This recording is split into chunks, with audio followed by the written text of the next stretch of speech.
أعوذ بالله من الشيطان الرجيم بسم الله الرحمن الرحيم। সম্মানিত সুধী, আমরা যে বিষয়টি নিয়ে আলোচনা করব সেটি হচ্ছে ঈদ। পবিত্র কোরআনে ঈদ শব্দটি আমরা মোটামুটি একবারই পেয়েছি। সেই ঈদ বলতে আল্লাহ তালা আমাদের যে কনভেনশনাল যে প্রচলিত ঈদ, সেই ঈদের কথা বলেননি। আমরা মুসলিম উম্মাহ দুইটি ঈদ পালন করে থাকি। একটি হচ্ছে ঈদ উল ফিতর, যেটি রোজার পরে 1 মাস রোজা রাখার পরে যেটি আমরা পালন করি। আরেকটি হচ্ছে ঈদ উল আজহা, যেটি আহ, মোটামুটি হজের সময় মক্কা নগরীতে যে হজ সংগঠিত হয়, সেই হজের সময় যেটি আমরা গোটা বিশ্বব্যাপী পালন করি, ঈদ উল আজহা।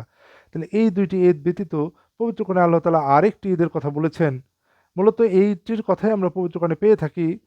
সেই ঈদটি এখন আমরা দেখব। সূরা মাইদা, সূরা মাইদা 5 নম্বর সূরা 114 নম্বর আয়াতে আল্লাহ তাআলা বলতেছেন, قال عيسى ابن مريم اللهم ربنا أنزل علينا مائدة من السماء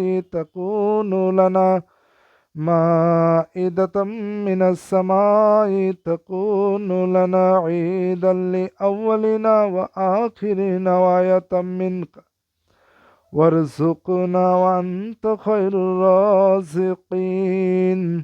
মারিয়ামের পুত্র ঈসা বলল, হে আল্লাহ, হে আমাদের রব, আসমান থেকে আমাদের প্রতি খাবারপূর্ণ দস্তরখান নাজিল করুন। এটা আমাদের জন্য ঈদ হবে, আমাদের পূর্ববর্তী ও পরবর্তীদের জন্য, আর আপনার পক্ষ থেকে এক নিদর্শন হবে। আর আমাদেরকে রিজক দান করুন, আপনি শ্রেষ্ঠ রিজক দাতা।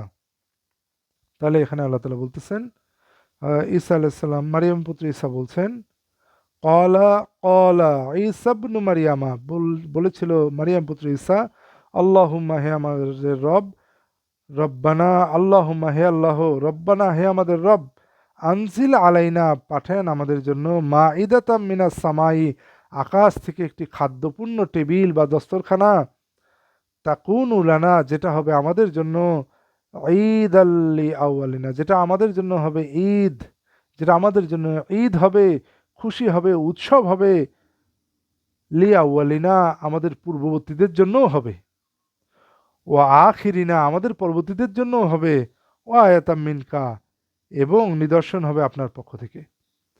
তাহলে ঈসা আলাইহিস সালাম বললেন যে আপনি আকাশ থেকে খাদ্য ভর্তি একটি টেবিল বা দস্তরখানা পাঠান, বা একটা পাত্র পাঠান, খাদ্য ভর্তি পাঠান, যেটা আমাদের জন্য ঈদ হবে, আমাদের পূর্ববর্তীদের জন্য হবে এবং পরবর্তীদের জন্য হবে, এবং আপনার নিদর্শন বা আয়াত হবে।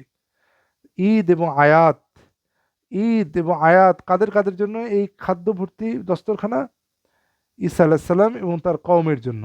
আমাদের জন্য মানে ঈসা আলাইহিস সালাম ও তার কওমের জন্য, তাদের পূর্ববর্তী যারা পৃথিবী থেকে বিদায় হয়ে গেছে, এবং পরবর্তী যেমন আমাদের জন্য। ঈসা আলাইহিস সালাম এবং তার উম্মত হাওয়ারিদের উপরে যখন হাজার হাজার বছর আগে যখন সেই খাদ্যপূর্ণ দস্তরখানা এসেছিল আকাশ থেকে, সেটা তাদের জন্য ঈদ ছিল, ফেস্টিভ্যাল ছিল, তাদের জন্য নিদর্শন ছিল। ঠিক তদ্রূপভাবে এটা পূর্ববর্তী জাতিগুলোর জন্য নিদর্শন, আবার আমাদের জন্যও নিদর্শন, আমাদের জন্য এটা হচ্ছে ঈদ। তাহলে আমাদের জন্য এটা ঈদ, আমরা যদি বিলিভার হই, এটা আমাদের জন্য ঈদ এবং নিদর্শন। আল্লাহ আমাদেরকে এই ঈদের এই খুশির মধ্যে সামিল করুন। আল্লাহ আমাদেরকে নিদর্শন এবং খুশির মধ্যে সামিল করুন। আমিন।